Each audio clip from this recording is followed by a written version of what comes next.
హౌస్లో బేబీ రాజ్యం టాస్క్ అయితే స్టార్ట్ అయిపోయింది. అందరూ వాళ్ళ వాళ్ళ క్యారెక్టర్స్లో అయితే మునిగిపోయారు. ఏమైతుందంటే ఇక్కడ వీళ్ళు రీతు, దివ్య రాండ్లు, కళ్యాణ్ వచ్చేసి రాజు కదా.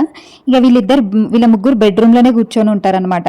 ఇక వీళ్ళు ఏ ఫుడ్ ఆర్డర్ చేస్తే, ఏవి ఆర్డర్ చేస్తే ఇక్కడ కమాండర్స్ ప్రజలు కలిసి చేసి తీసుకొచ్చి వాళ్ళకి ముందు పెట్టాలి.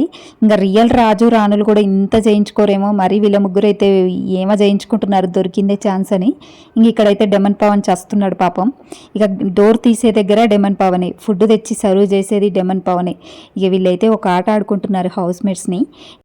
ఇక కమాండర్స్ ప్రజలని వీళ్ళ చేత సేవల మీద సేవలు అయితే చేయించుకుంటారు. ఇక ఫుడ్ దగ్గరికి తెచ్చి ఇవ్వాలి వీళ్ళకి. ఇంకా భరణి తెచ్చి దివ్యకి ఇస్తాడు, డెమన్ పవన్ తెచ్చేమో రీతుకి ఇస్తాడు, కళ్యాణ్కి ఏమో ఇమాన్యుల్ రీతుకి ఇస్తాడు, డెమన్ పవన్ ఏమో కళ్యాణ్కి ఇస్తాడు. ఇక రీతు అయితే రాని కదా, ఇమాన్యుల్తో మళ్ళీ 2 స్పూన్లు నాకు తినిపించెళ్ళు అనేసి 2 స్పూన్లు తినిపించుకుంటుంది. ఇక భరణి వచ్చి అక్కడ దివ్యకు పెట్టగానే, ఏంటా రైసు, ఇంతే రైసా, ఇదే రైసా, ఇంకా టమాటా రైస్లో ఏమేమి వేసిరు, ఇక క్వశ్చన్ల మీద క్వశ్చన్లు అడుగుతూ ఉంటుంది. ఇక అక్కడ భరణి చెప్పగానే ఇంకా సరే వెళ్ళండి మీరు బయటికి అనేసి, ఇక వాళ్ళు ఎట్లా అంటే ఇంకా అవసరం ఉన్నప్పుడు లోపలికి పిలుస్తారు, అవసరం లేదన్నప్పుడు వెళ్ళిపోండి బయటికి అన్నట్టు అంటున్నారు. ఇక వీళ్ళైతే అమ్మ ఏమన్నా సేవలు చేయించుకుంటారు. ఇక బండరాలు కూర్చున్నట్టు కూర్చురు ముగ్గురు మంచిగా. ఇక కళ్యాణ్ అయితే కదలను కూడా కదలట్లేడు ఆ సీట్లోకి వెళ్ళి, ఇక దొరికిందే ఛాన్స్ అని.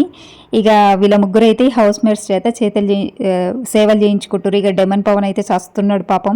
ఇక రీతు చెప్పినట్టు వినలేక చెయ్యలేక డెమన్ పవన్ నలిగిపోతున్నాడు వీళ్ళ మధ్యలో. ఇక టాస్క్లు అయితే ఆఫ్టర్నూన్ నుంచి స్టార్ట్ అవుతాయి.